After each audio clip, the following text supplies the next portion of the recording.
How's it been in jail, guys? What have you been doing? Why'd you have to shoot your stepfather?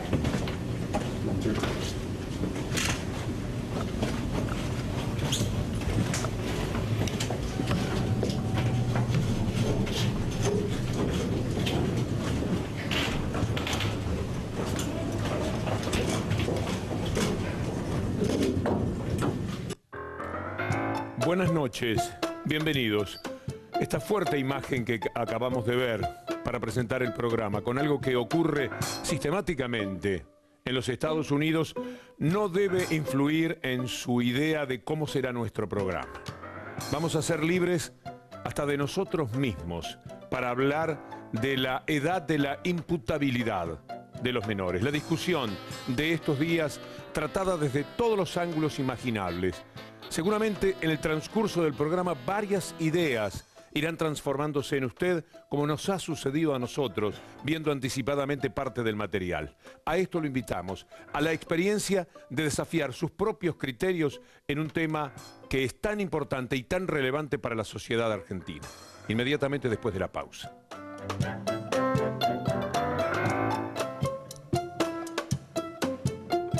Antes de ponernos formalmente en marcha con nuestro tema sobre la edad de imputabilidad, el gusto de presentarles a Julieta Camaño y a los amigos que tenemos esta noche en el Twitter.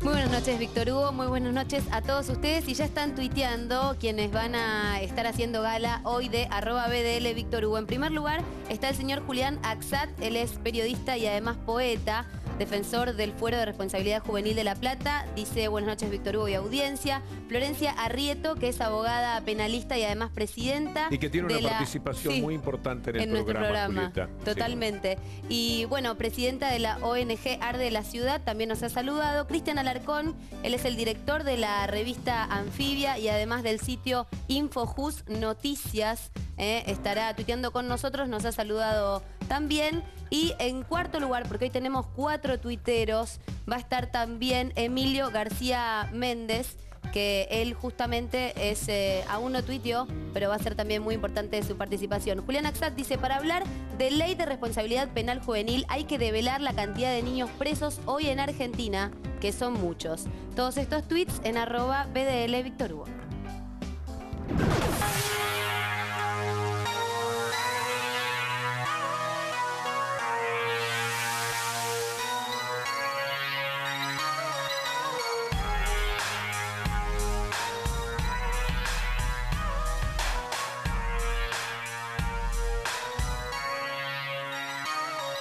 Nací con mucho esfuerzo de parte de mi mamá. Dicen que estuvo unos meses internada en un hospital, sufriendo en una cama, con riesgo de abortar y con su vida en peligro. Quiso que naciera igual y me crié como un chico normal de un barrio bajo. Me hacía falta la comida y a mis padres el trabajo. Es el mundo del revés, donde yo vivo, donde tu amigo mañana puede ser tu enemigo, donde a los chicos les falta que comer y abrigo, donde los buenos se mueren y los malos siguen vivos. Un pibe no sale a robar, un pibe sale a recuperar lo que el porvenir nunca le dio. Yo soy una generación donde tengo muchos amigos que mataron y muchos amigos presos. En los 90 en este barrio corría sangre, corría violencia en serio, entraban autos robados todos los días. ¿Por qué? Porque no había nada. No solo no había educación, no solo no había cultura, no solo no había trabajo, sino que tampoco había esperanza. Por ahí tenés un hijo al que darle de comer y está la policía que no te deja de joder. También seguro debes tener un par de enemigos y pa' llorar y recordar un par de amigos que se fueron a un mundo mejor y te consuela saber que ya no sufren el dolor de vivir entre la espada y la pared. ¿Familias numerosas o madres solteras con muchos hijos? Esa es la verdadera familia que hay en un barrio, la de las madres solteras, ¿no? La de los padres que están en cana, la de las madres viajando en los micros, yendo a visitar a sus hijos a un penal. Acá no hay, como en las películas de Hollywood o como lo que sale en la televisión, el papá que llega de trabajar y te espera la mamá con la cena, no. Acá tenés tu papá que viene de la fábrica hecho mierda a renegar por la vida que tiene, o viene de haber sido un albañil re cansado y llega y lo único que quiere es chupar, quiere tomarse un escabio para poder olvidarse de todo. Imagínate un matrimonio con 2 chicos viviendo en una habitación 4x4 en donde en esa habitación tiene que estar la cama, la cocina, el comedor, el living, el baño. E inclusive he visto situaciones en cuales no tienen baño y tienen que hacer sus necesidades en balde de 20 litros y desagotarlo en el basurero del barrio. Entonces, claro, ¿cómo esta situación no va a generar un clima de violencia? Sobreviviendo en este mundo nos criamos y nos marginan todos, a nadie le importamos, solo nos nombran cuando mal actuamos. Cuando nos drogamos, robamos o matamos, yo pienso, deberían dar otras opciones, ya están llenos los penales de malandras y ladrones. En mi barrio se tendrían que formar profesionales, en lugar de que los chicos se hagan criminales. No se combate a la inseguridad con más policía, ni con palo ni con tiro. No se combate a la inseguridad endureciendo las leyes. Ni como muchos opinan que vayan presos cuando tienen 14, cuando tienen 13, cuando tienen 12, que van a nacer presos. Nosotros somos los que limpiamos los baños de todos. Somos los que construimos muchas veces la vivienda de todos. Somos los que vamos y limpiamos los pisos de todos. Somos los que juntamos la basura de todos. Hacemos el trabajo que nadie quiere hacer, pero sin embargo somos los que nunca se nos quiere reconocer los derechos que tenemos genuinos. Tener el acceso a una vivienda digna, ¿por qué nuestro derecho? Queremos tener el acceso a la educación, ¿por qué nuestro derecho? Queremos tener el acceso a la salud pública, ¿por qué nuestro derecho?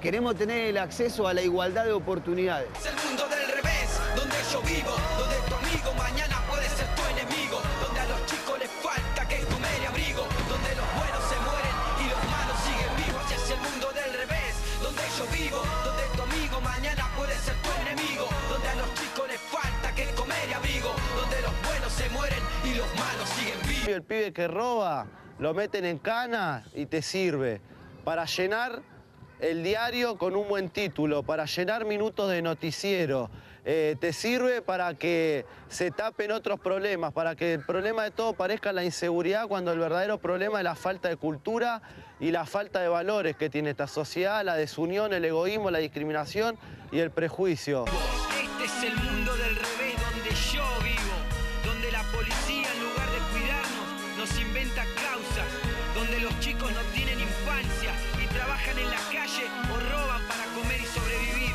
donde los políticos nos quitan en lugar de ayudarnos, donde a nadie le importamos, donde nos olvidaron, donde para jueces y fiscales somos culpables hasta demostrar lo contrario, pero después, cuando nos hacemos como somos, se horrorizan y nos matan en la calle como a ratas o nos encierran de por vida. Y después me hablan de igualdad de derechos. Por favor,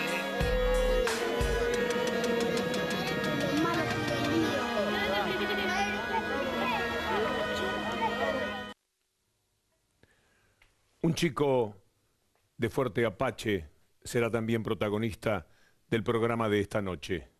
Está ciego en su casa, condenado hace 15 años, desde que tenía 15. Por él y por 4 más, uno de los cuales apareció ahorcado en su celda.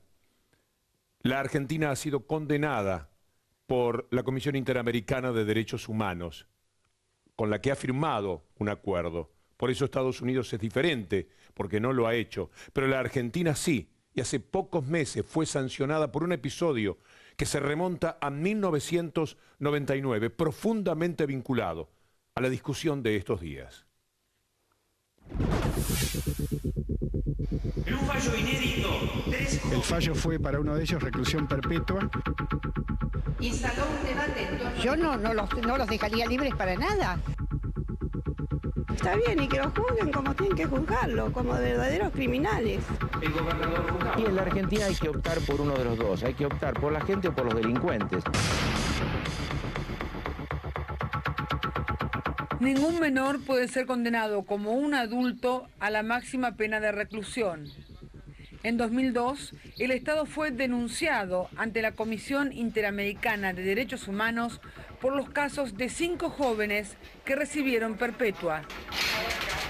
Que sean menores no inhibe la necesidad de un castigo importante, atento a la peligrosidad que habían demostrado. No es habitual firmar un fallo de estas características, ¿no? Con todo este clamor público que hay en el tema seguridad, institucionalmente creo que el Poder Judicial tiene una cuota de responsabilidad como también la tiene el Poder Ejecutivo, el Legislativo, pero creo que hay una respuesta institucional y es con la legislación que tenemos, ¿no? Como se discutía en la Comisión Interamericana, vamos a presentarles una pequeña parte de una audiencia para que tengan la idea.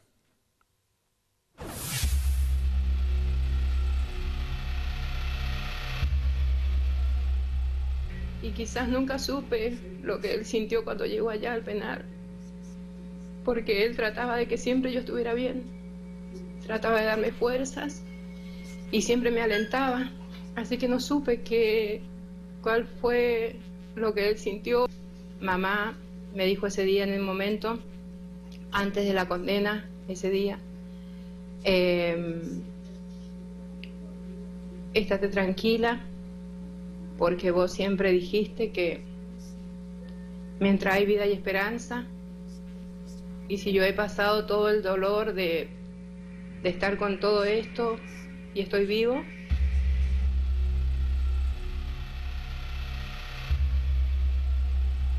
¿cómo ocurrió la muerte de David? y fue un día martes 21 y me atendió una señora que es una asistente social y ella me dijo que mi hijo había muerto, que se había ahorcado. Y yo le dije, no puede ser. Algo que narró Saúl, uno de los detenidos, es muy ejemplificador. Él cuenta que en los primeros años de encierro, y como no eran oídas sus mínimas demandas, amenaza con suicidarse. Entonces el servicio penitenciario le da pastillas y lo inyecta, con lo cual queda obviamente muy mal y se duerme, y al despertarse dice, cuando vi que estaba babeando, decidí que tenía que reclamar de otra forma. Y entonces un miembro del servicio penitenciario, cuando vio lo que estaba haciendo, me decía, no, esos cortes no alcanzan, tienen que ser más profundos. Pocas veces me ha parecido más ilustrativo el desprecio por la persona humana y esta conversión de estos adolescentes en meros cuerpos, que es lo único que tienen, que es lo único en lo que pueden creer, y no pueden creer en las palabras, en la argumentación, en la razonabilidad. Los 5 adolescentes no solo fueron castigados como adultos, sino que recibieron la pena más severa de la legislación argentina. Uno de ellos hoy cumple la prisión domiciliaria en su casa porque está ciego. Les pido que presten atención. ¿A qué piensa este que hoy es un hombre de aquello que hizo cuando era un niño? Éramos todos, sí, gente humilde. Toda gente de bajos recursos. Gente de bajos recursos. Sí, sí. ¿Vos lo sentías así? Sí. Gente de bajos recursos. Sí. ¿Qué implicaba para vos ese término, bajo recurso? La pobreza, el vacío, el abandono y así cosas que uno siente cuando es chico, cuando las cosas que uno siente, ¿no? Por parte de mi madre y de mis hermanos y de mi abuela, siempre trataron de hacer lo mejor por mí, pero yo, bueno, elegí mal. Y bueno, y hoy me di cuenta, después de 14 años, que sigo tratando de salir de este encierro, ¿no? Porque en realidad todavía estoy encerrado acá adentro. ¿Te sentías un niño o eso toda la vida se quedó ahí? No, yo todavía me siento un niño. En realidad, hoy que estoy acá, estoy volviendo a crecer, ¿no? Estoy tratando de seguir adelante y de crecer, ¿no? De ser un adulto.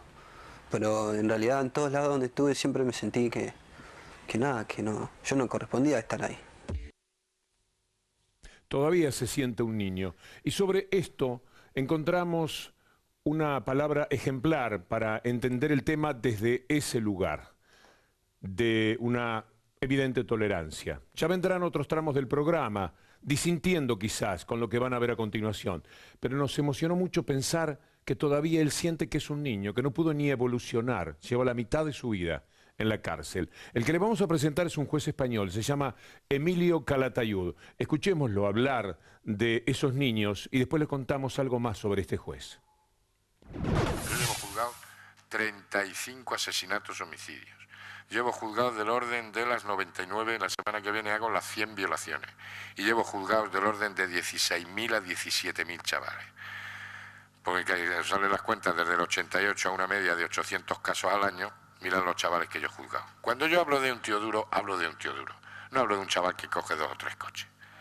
Y una de las experiencias que más te choca, cuando tú metes a un tío duro, porque gracias a Dios en España hay muy pocos chavales duros. No, gracias a Dios, cucos y rafitas hay muy pocos.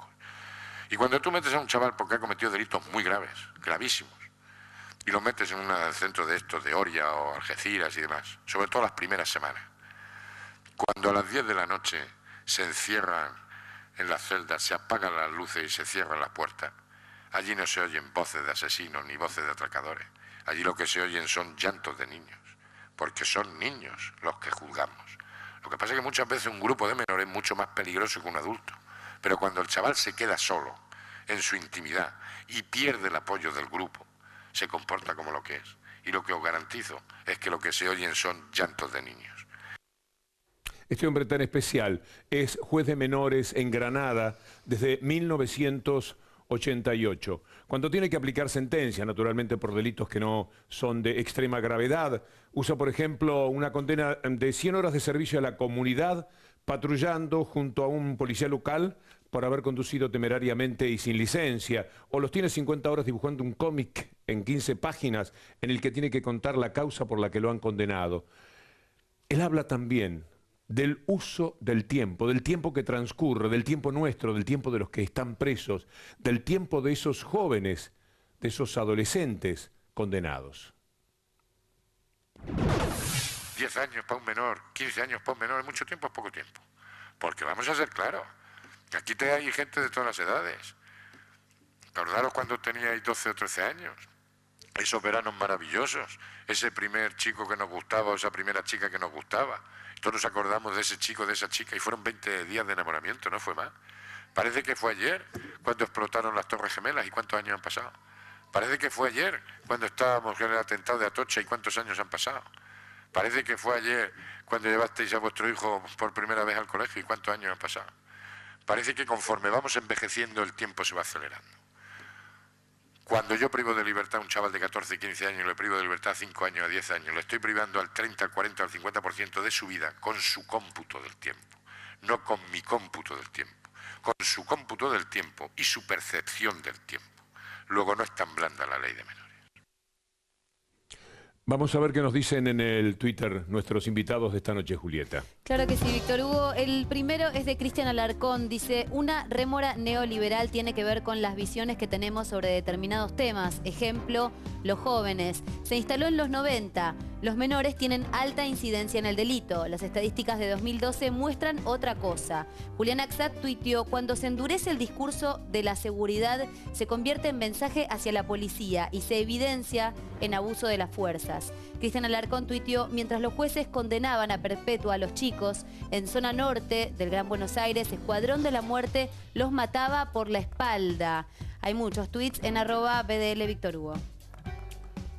Vamos a compartir ahora con ustedes un testimonio para nosotros muy importante de Florencia Arieto. La doctora Arieto es la mujer que en determinado momento estuvo a cargo de la seguridad en Independiente. Después no pudo ponerse totalmente de acuerdo, no pudo llevar a cabo la gestión como la soñaba y renunció. Pero tiene muchísima relación, conocimiento de lo que son los delitos de los menores y vale la pena que le presten muchísima atención a esta, que es su primera intervención en el programa. Los menores de 16 no son imputables. No son imputables significa que el chico que comete un delito de 14 años no va a ser sometido al proceso penal, o sea, no va a ser juzgado por la conducta que le están reprochando, que sería la comisión de un delito. Ahora, ¿por qué mi posición de estar de alguna manera a favor? No, digamos, de la baja de la imputabilidad, o sea, ¿a qué edad vamos a juzgar a pibes? Porque la verdad que habla muy mal de una sociedad pensar en a qué edad vamos a encanar pibes. Pero me parece que la discusión hay que darla porque yo he visto en institutos de menores, tanto de provincia como de ciudad, pibes de 14 años privados de su libertad. ¿Qué significa? Que le aplican una medida de seguridad, o sea, un pibe sospechado de una comisión de un delito menor de 16 años está en un instituto como si tuviera 16 o podría ser sometido a proceso, pero nunca lo van a juzgar. El expediente penal se cierra, o sea, no se va a investigar el delito que se le está imputando y queda abierto un expediente tutelar en el cual el juez puede, si quiere, discrecionalmente dejarlo detenido con una medida de seguridad que es la misma que se le aplica a los locos, que no pueden ser juzgados, o mandarlo de vuelta a su casa. O sea que en esos dos extremos se juega la vida primero del pibe, la posibilidad de trabajar con él seriamente a ver qué tiene y de determinar si efectivamente ese pibe de 14 años fue el que cometió el delito o no. ¿Fue o la policía lo entregó para fabricar un culpable porque hay un caso mediático que debe ser resuelto rápidamente? Y le hablo a policía en términos del policía corrupto que hace eso. No es toda la policía porque es un cuerpo muy grande, tampoco hay que generalizar, ¿no? Pero en ese marco vos decís, ¿qué posibilidad tiene? Y el otro día también lo dije y me parece que es súper gráfico porque la gente lo va a recordar y lo pongo como ejemplo porque lo viví. En el 2008 mataron a Capristo, que era un señor de Barracas La Boca, no me acuerdo bien a dónde, que le quisieron robar el auto a su hijo. El hijo había estacionado el auto, se estaba bajando y el papá estaba en la puerta esperándolo. Lo quisieron robar el auto, se desesperó, el padre salió con un arma, el chico disparó y lo mató. Un lío bárbaro, no sé si recuerdan que se armó como una pueblada, fue el fiscal, lo quisieron linchar al fiscal, fue tremendo. Después llegó al lugar el encargado de la seguridad del municipio y el fiscal y fueron atacados por los vecinos. Estos fueron los incidentes a poco de haber ocurrido este intento de asalto. Yo lo fui a ver al pibe, el pibe tenía 15 años y estaba detenido en el San Martín, o sea, el Instituto San Martín, que es el Instituto de la Ciudad de Buenos Aires para chicos chiquitos. Yo lo fui a ver y estaba ahí, o sea, no podía disponer de su libertad, el pibe no se podía ir, estaba detenido, no iba a ser juzgado porque era inimputable, o sea, no podía ser sometido a proceso. Pero en teoría era el responsable de la muerte, que es grave el delito, ¿no? Ahora, lo que después fuimos averiguando con algunos compañeros que militamos los barrios es que en realidad el pibe no sabía manejar. O sea que el pibe era reclutado por gente que trabajaba para una comisaría de Lanús. O sea, había que cruzar el puente Alsina, había que hacerse del auto para cruzarlo de jurisdicción. El responsable para hacerse del auto era el pibe. Ahora, a mitad de puente estaba el reclutador para venir a manejarlo. Nunca vamos a llegar al reclutador, porque ese expediente penal se cierra, porque el chico es inimputable. Ahora, el chico queda detenido por ese delito que nunca vamos a saber si fue o no fue, si realmente fue coaccionado para cometer el delito, si fue drogado para cometer el delito o lo que sea. Entonces, yo entiendo que son banderas muy caras las que estamos debatiendo. Obviamente que nadie quiere discutir a qué edad encarcelamos pibes. Pero me parece que también hay que tener una posición honesta y sincerarse de cara a la sociedad sabiendo que hay pibes de 15 años que cometen delitos graves y por otro lado que esos pibes antes fueron víctimas. Emilio García Méndez fue diputado por el ARI. Entiende muy bien el tema legal. Les quiero adelantar solamente para ponerlos en contexto que en el año 2009 en senadores se votó una ley, tuvo media sanción, pero después no entró nunca diputado y la ley se murió. Era un nuevo régimen para considerar los delitos de los menores, porque hasta este momento, como dirá Emilio García Méndez, nos manejamos todavía, parece mentira como en la ley de medios, nos manejamos con una ley de la dictadura.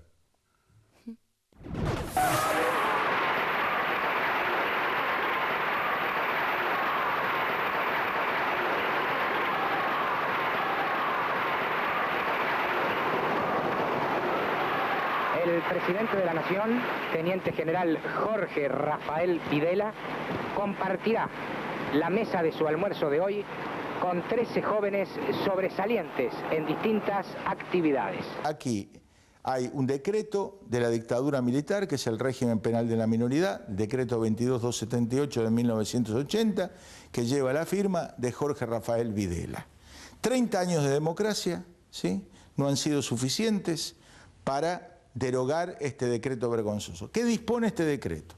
Es el régimen penal de los menores, es decir, de los que no tienen 18 años, entre la franja de 16 y 18, con excepción de muy pocos delitos, los de acción privada y delitos con penas inferiores a 2 años, se los va a tratar como dice el decreto. ¿Y cómo se los trata? Primero se ordena un tratamiento tutelar, que el decreto dice que tiene que durar como mínimo 1 año. ¿En qué consiste?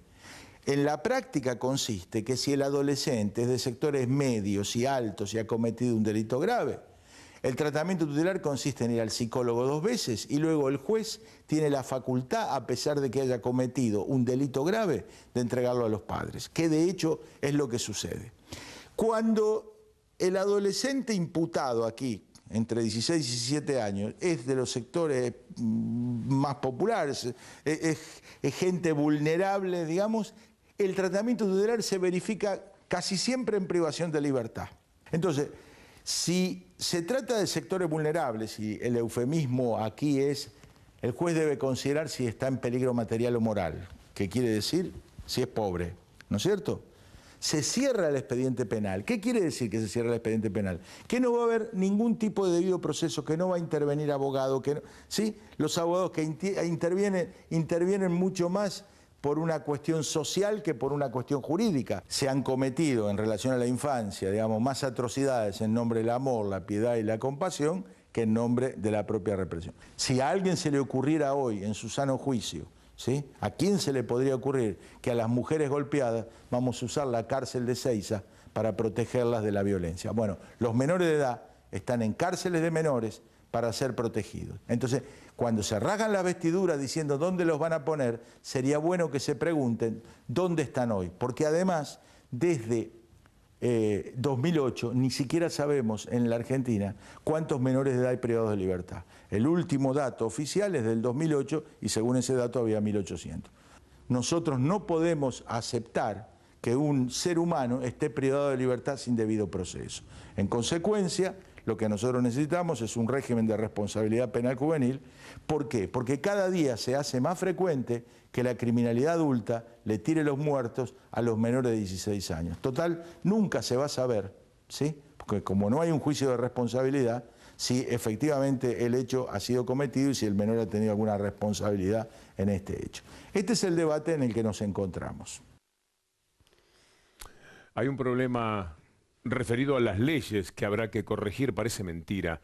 Se trabajó en la Cámara de Senadores, se votó por unanimidad y luego cuando tenía que pasar a diputados se fue quedando y perdió esa ley, la posibilidad de ser considerada. Hay que hacer otra nueva. Parece mentira a veces ciertos temas que nos ocurren. Vamos al Twitter y después hablaremos también de aspectos sociológicos, porque siempre pensamos que la primera agresión es la del joven que delinque, atacando a la sociedad.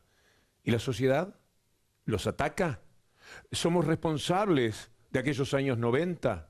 Ese crimen de los años 99, aquellos jóvenes, y los de ahora, cuando hablamos de imputabilidad, de edad de imputabilidad, y pensamos en menores de 16, estamos hablando de chicos que nacieron a finales de los 90.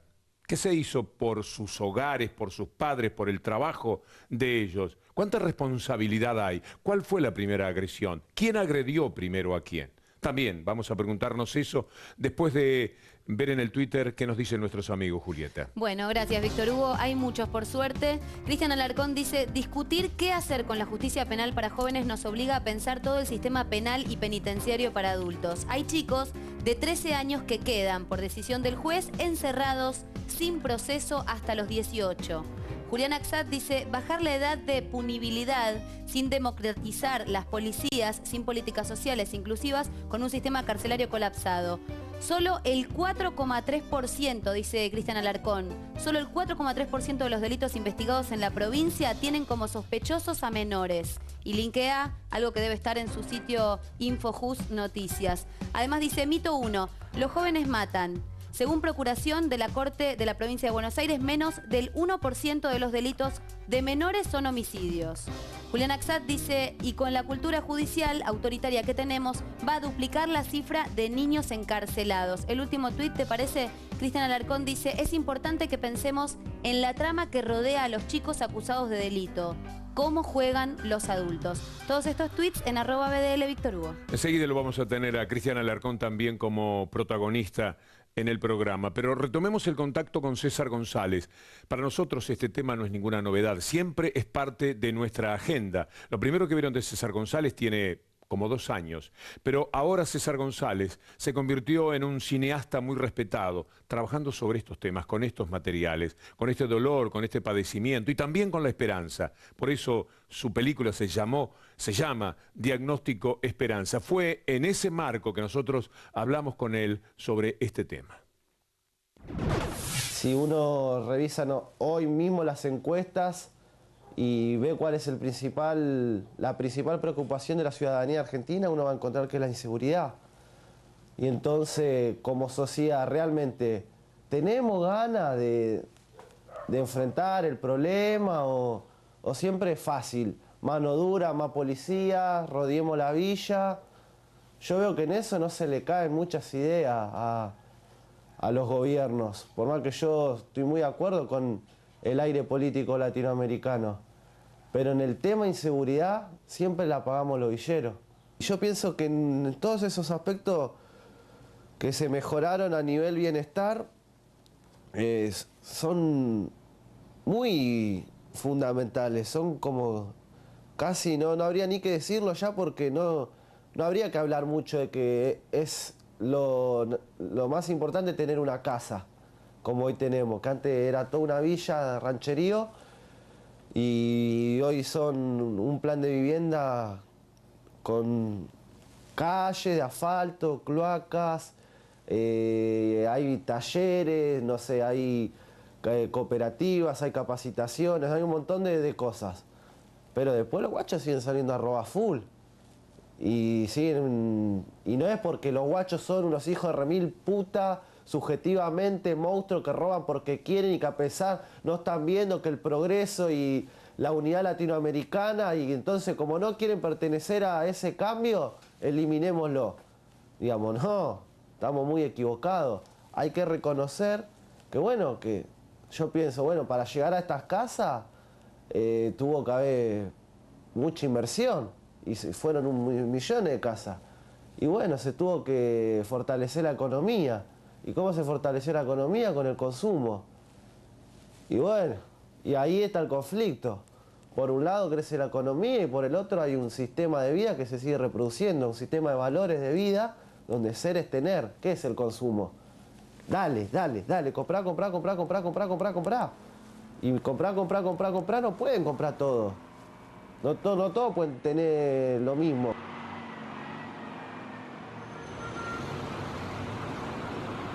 Soquete Nike, Adidas 3x10. Soquete Adidas Nike 3x10.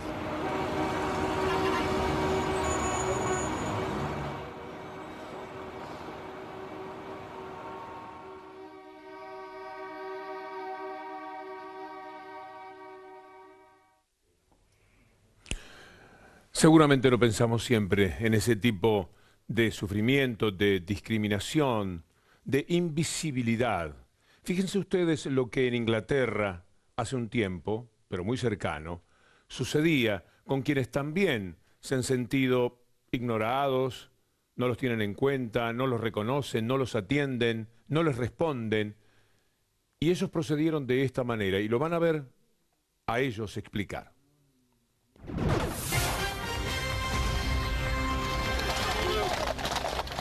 8 police officers in hospital after major disturbances at Tottenham in North London. The trouble erupted after a protest at the fatal shooting of a man by police which turned violent. Patrol cars, a bus, many buildings were then set alight.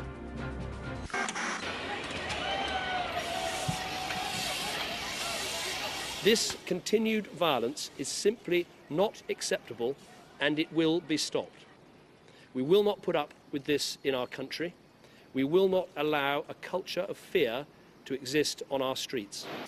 You went to the stores that you'd applied for a job at? Yeah.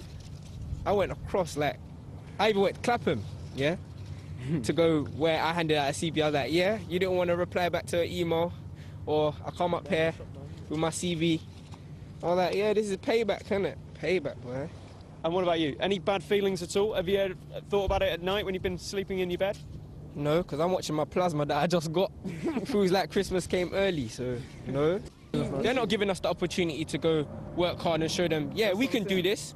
We can be as like, you know, wealthy as you, like, we can do exactly what you can do. We tried to do this. They don't want to give us that chance. They don't want to give us that chance. Right now. Y la toman, en consecuencia. Vamos a ver nuevamente qué nos dicen en el Twitter. Y enseguida otra vez Florencia Arieto, con algo muy interesante, porque se dirige al progresismo, de alguna manera. Golpea con lo que dice, hace pensar, porque naturalmente no lo está señalando desde un lugar de la derecha. Por eso se torna más significativo aún lo que reflexiona Florencia Arieto. Pero antes pasamos por el Twitter. Bien, Víctor Hugo, y justamente tenemos un tuit de ella. Dice, el Estado Providencia le dio paso al Estado Penitencia en los 90, década en la cual nacieron estos pibes. Cristian Alarcón tuiteó, perdimos espacios lúdicos para los jóvenes, perdimos la calle. Los jóvenes buscan completarse con bienes y objetos. Julián Axat dice, la ley 22.278 debe ser derogada y los niños deben tener un debido proceso y una protección integral conforme a la ley 26.061. Alarcón sigue tuiteando y dice, para debatir una ley hay que analizar cómo son las trayectorias de los chicos que ya están en la cadena infinita de encierros. Estos tweets están en @BDL Víctor Hugo. Yo fui un pelotudo, el boludo fui yo. Me mandé la cagada, me la tuve que aguantar. Lo asumo, me parece bien que lo haya pagado. Me la tuve que rebuscar para mí como se la rebuscan todos los pibes. El juez te condena. El juez no sabe lo que pasa ahí adentro. Lo que te pase, si está bien o está mal, es problema tuyo, macho, arreglate. Vos te gustó robar, bancatela. Yo me la banco, está bien. Pero de mi punto de vista, si yo fuese director, buscaría para que los pibes estén mejor. Yo tengo un montón de compañeros que están digamos, que creen que es una medida represiva discutir si a los 14 o a los 16 y bajar a los 14 es como entregar una bandera cara. Pero yo digo, ¿qué hacemos por el pibe de 14 que está detenido con una medida de seguridad y nunca va a ser juzgado por un delito que se le impute y yo no sé si es o no responsable? ¿O qué hacemos si realmente es responsable y se le aplica una pena in aeternum? Porque ese pibe queda con una medida de seguridad hasta que cumple los 18 y después se evalúa si se puede juzgar el delito cometido a los 14. Me parece todo muy mentiroso, todo muy macabro. Al progresismo argentino le cuesta mucho establecer sin culpa un discurso sobre la política de seguridad. Y yo creo, esta es mi interpretación, es que en este país la represión ilegal fue tan desmesurada, ¿sí?, tan desaforada, que los sectores progresistas no aciertan, ¿sí?, a establecer sin culpa un discurso serio sobre la represión legal de los comportamientos. A ver, lo que ha impedido esta situación es interpelar a los adolescentes como sujetos responsables. No impide, ¿sí?, y nadie se horroriza cuando los interpelan como locos, como enemigos, ¿sí?, o como enfermos. El problema es, y las vestiduras se rasgan, cuando se los empieza a hablar de responsabilidad. Porque cuando yo interpelo a un adolescente como responsable, yo me hago responsable también. Yo quiero que esta ley salga con recursos. Y quiero que el gobernante que esté en una provincia, en una ciudad o en la República como presidente me garantice que antes de que discutamos a qué edad lo vamos a encanar, le demos alimento, le demos educación y la posibilidad de ser. Porque acá no se ha destruido el núcleo duro de villas. Entonces ahí se crían los pibes. Son los soldados de los narcos que almacenan la droga en la villa y ellos viven en Nordelta. Y por ahí el chico que no tiene chances empieza a ser el soldado que cuide ese almacenamiento, esa casa donde está almacenada la droga, o empieza a vender al menudeo o cuida la esquina. Entonces cuando empieza a tener plata fácil de un ilícito y se convence que matar o morir da lo mismo, es muy difícil laburar con él. Por eso me parece que el desafío es llegar antes que sea intervenido por el Estado en términos punitivos, o sea, que el Estado lo tome porque cometió un delito. Esa frase se echa, ningún pibe nace chorro, los padres tienen que estar, digamos, los nenes tienen que estar primero con los padres biológicos, después vemos. Como dogmas no suman, porque la sociedad es dinámica, porque cada persona es un mundo y porque lo importante es el pibe. Lo importante es el pibe. Nosotros tendríamos que estar quemándonos las pestañas, tratando de pensar de qué manera salvamos a los pibes.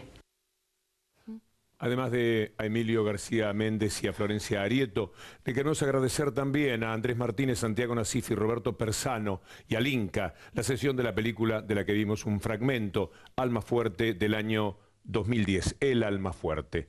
No hemos hablado todavía de los medios y su comportamiento. El pensamiento de clase media establece una serie de parámetros sobre la maldad ajena. y construye unos enemigos llenos de cualidades negativas en torno a los niños que de pronto se configuran en el espacio mediático como aquellos monstruos que podrían hacerse de lo nuestro, ultimarnos cuando estamos en nuestra casa y matarnos a sangre fría. ¿Qué es lo más fácil de hacer? ¿Pescar a un estafador internacional o agarrar a un pibe que va por la calle con uniforme de ladrón? Bueno, la aportación de cara. Hacia todo eso se le suma una cuestión mediática, se le suma toda una publicidad que está permanentemente, uno lo ve permanentemente, cuando la noticia roja salta a la primera plana del diario, cuando a lo largo del día se regodean los servicios de noticias con el homicidio del día, y si no tienen el homicidio del día, es el homicidio del día anterior, y lo repiten 18 veces, con lo cual parece que hubo 18 homicidios y hubo uno, donde muestran la sangre, donde muestran el hospital, donde muestran dónde estaba el cadáver, donde muestran los deudos, donde muestran el entierro, y eso lo reiteran y lo reiteran y lo reiteran. Uno tiene la vivencia de que está viviendo en un mundo que sale a la calle y lo matan. Nosotros en la Argentina tenemos un índice de homicidio inferior al índice de New York. Los medios han colaborado para decir, a ver, la sociedad, ¿sobre qué tiene que poner la mirada? ¿Sobre qué cuestiones en el tema de seguridad o inseguridad tiene que poner la mirada? ¿En qué la va a poner?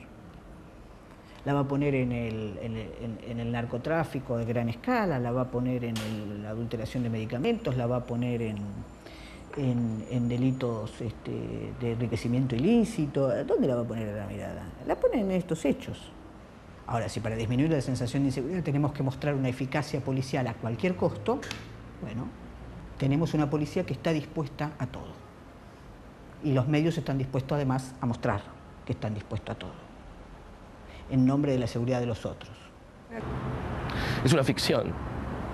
Es una ficción que nos hemos construido todos, no solamente en la Argentina, en toda América Latina, producto de un gran proyecto político, que es el proyecto del miedo. El miedo es una construcción política y es un proyecto político que se construye cotidianamente en los medios de comunicación. Muy bien, hace 58 años, la construcción del miedo. En 11 minutos se van a cumplir 58 años, empiezan a evocarse 58 años del golpe de Estado contra Juan Domingo Perón, que algo tenía para decir sobre estos temas. Nosotros queremos que cada uno de ustedes sea un buen hombre, y para eso lo queremos convencer de la ventaja de ser un buen hombre y no llevándolo a la cárcel después si resulta un mal hombre. En esto, como se hace con la salud, queremos prevenir para no tener que curar. Hace poco un criminalista visitaba Buenos Aires y me fue a ver y me dijo: dígame qué piensa usted de los reformatorios para la criminalidad infantil. Y le dije que es una barbaridad.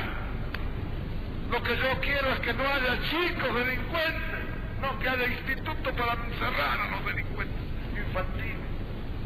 Y le dije, por esa razón nosotros hemos mejorado las condiciones de vida de la población, porque la delincuencia sale de esa miseria, de ese dolor y de esa sordidez del hogar popular. Queremos que el chico tenga su privilegio, porque teniendo su privilegio está mejor inclinado a producir buenas acciones y no a desviarse sobre los malos caminos.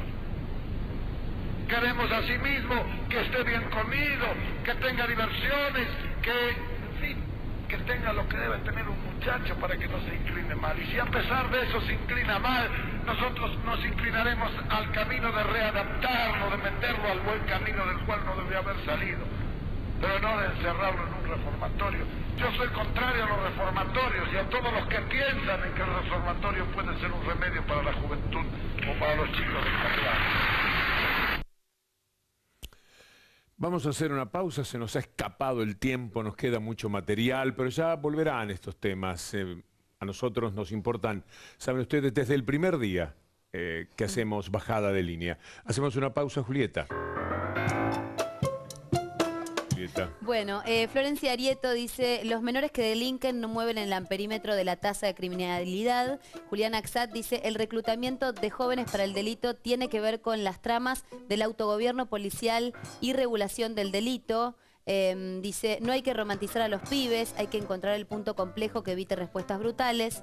Y Alarcón, el sistema tal como está es muy eficiente. Cuando quieren cerrarlos, no pareciera necesitar otra ley. Bueno, más que una bajada de gracias línea, a todos. hoy queríamos compartir con ustedes una serie de reflexiones para que ustedes también nos ayuden a nosotros, que la bajada de línea sea entre todos. Nos despedimos con curtidores de hongos. Quiero decirle quiénes son los curtidores de hongos. Una murga colosal de Uruguay. Genial. Una gran murga que tiene esa capacidad reflexiva de las murgas con algo que se llama Ningún pibe nace chorro. De esta manera nos vamos a ir para dejarlos pensando también en ese título.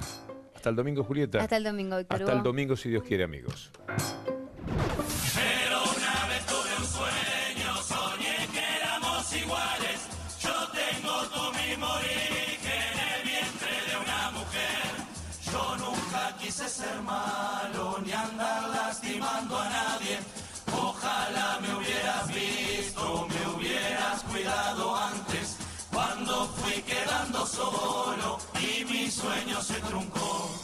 Hoy soy la nueva pandemia que agitan para asustarte.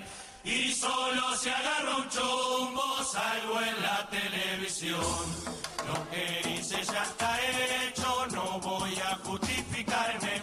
Pa' mí ya no pido nada, igual me la voy a arreglar.